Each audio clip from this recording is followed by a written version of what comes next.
Imagine it's 1979, the height of the Cold War, and the world is teetering on the edge of disaster.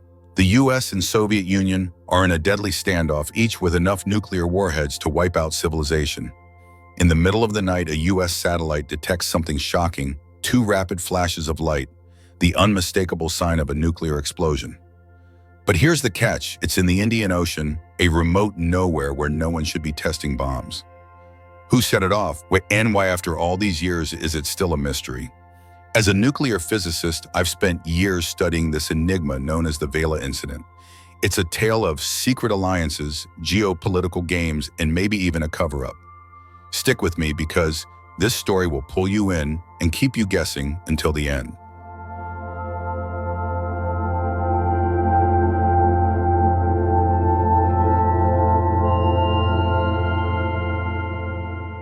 Back in the 1960s, the world was trying to avoid nuclear Armageddon. The US, UK, and Soviet Union signed the 1963 Partial Test Ban Treaty, outlawing nuclear tests in the atmosphere, underwater, or in space. The goal was to curb the radioactive fallout poisoning the planet. To enforce this, the US launched a fleet of satellites called Vela, designed to spot the unique double flash of a nuclear blast, a brilliant burst of light followed by a second dimmer one as the fireball cools. These satellites were like global watchdogs orbiting Earth with sensors so precise they could catch a nuke from thousands of miles away. By 1979, they detected 41 nuclear tests, all by countries like France and China, who hadn't signed the treaty.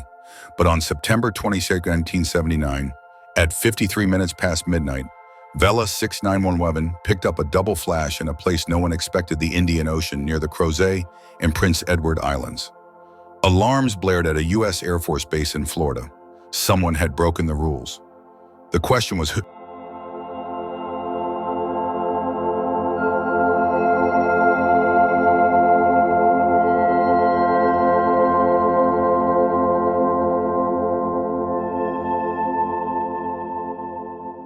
As a scientist, I've always been fascinated by the tech behind Vela.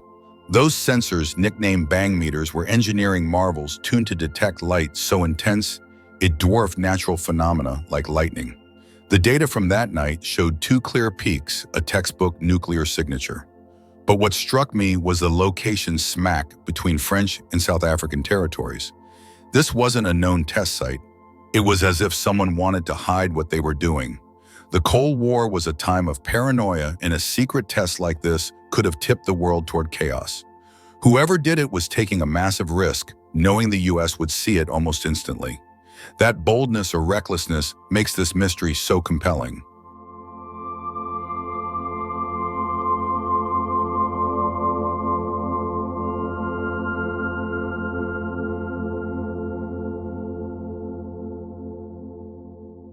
So who could have pulled this off? The coordinates 47 degrees south and 40 degrees east pointed to a desolate patch of ocean.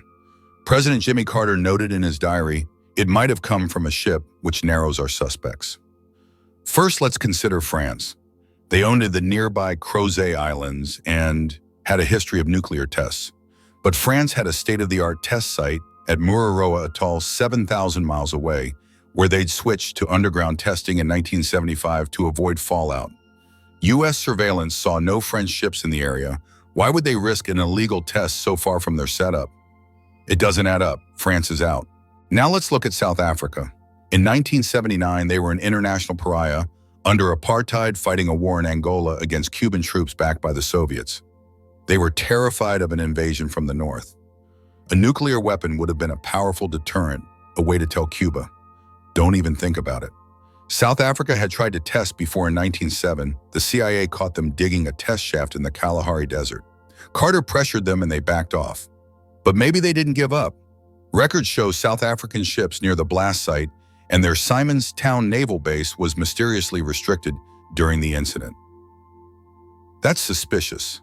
What makes South Africa a prime suspect isn't just their motive but their context. As a physicist, I know building a nuke takes more than guts. It takes uranium expertise and infrastructure. South Africa had uranium mines, but their tech was basic. Could they have done this alone? I doubt it.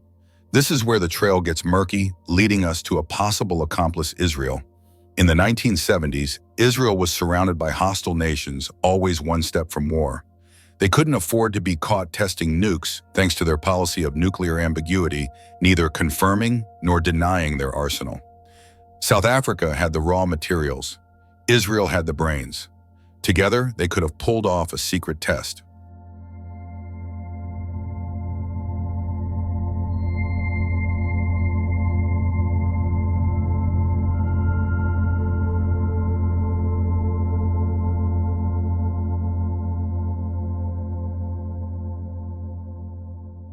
The idea of an Israel-South Africa alliance is where this mystery gets juicy.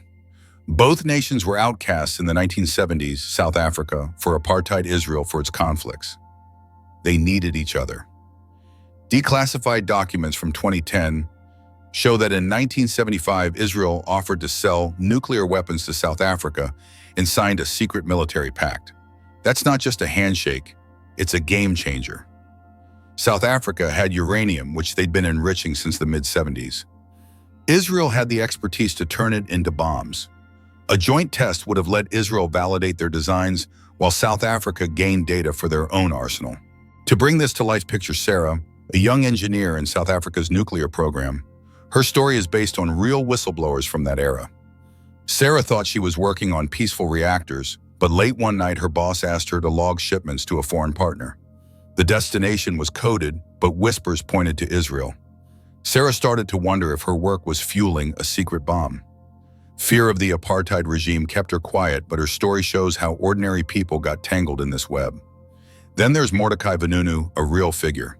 In 1986, he exposed Israel's nuclear program, revealing details of their Dimona reactor.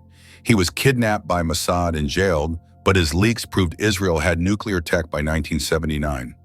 A test with South Africa's help isn't far-fetched. What seals this theory is a claim from Dieter Gerhardt, a Soviet spy who ran Simonstown Naval Base. After his release in '94, he said the 1979 flash was Operation Phoenix, a joint Israel-South Africa test meant to be undetectable. A weather shift, he claimed, let the U.S. spot it. His quote is shaky, some say it's lost or hidden, but it fits. The naval base was on lockdown during the exact dates, and South Africa's rescue unit was on high alert. As a scientist, I'm skeptical of unverified claims, but the pieces align too well to dismiss.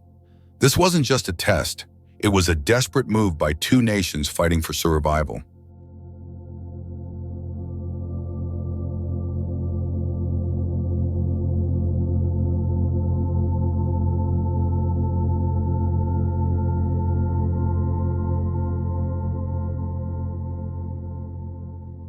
But how reliable was the Vela detection? Could it have been a mistake? The satellite's bang meters were top-notch, backed by gamma-ray, X-ray, and neutron sensors. All lit up that night screaming nuclear. Over its lifetime, Vela nailed 41 tests with no false positives. Natural events like lightning or micrometeoroids couldn't mimic this signal. Plus other evidence backed it up. Hydroacoustic recordings suggested a surface blast, and atmospheric tests found iodine-131, a nuclear byproduct. I've worked with detection systems, and I can tell you this wasn't a glitch. The data was solid. Whoever did this knew they were being watched and gambled on staying hidden. So why is this still unsolved? Enter the Ruina panel, a team of 8 scientists formed by the Carter administration. Their job wasn't to find the culprit, but to see if the flash could have been natural, like a meteorite hitting the satellite. They were barred from classified intel, like those hydroacoustic recordings. In 1980, they concluded it was probably not a nuke. That's absurd. The satellite's track record was perfect, and the supporting evidence was overwhelming. This wasn't science, it was politics.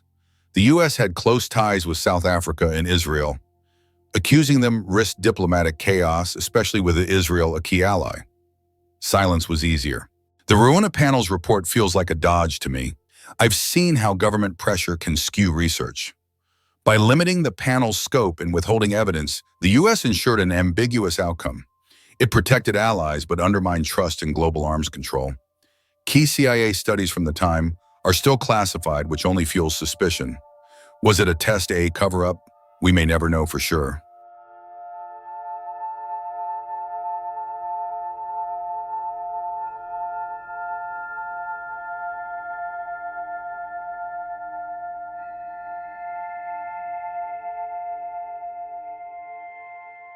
So who detonated that bomb? My bet is on Israel and South Africa, with the US turning a blind eye. The naval activity secret pacts and Gerhardt's claim point that way, even if we lack the final proof. But the real lesson here is about secrecy.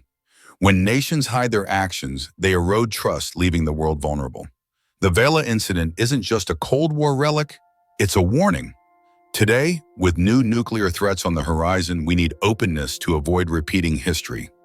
If this mystery grabbed you, subscribe for more deep dives into science and history. Let me know what unsolved cases you want me to tackle next.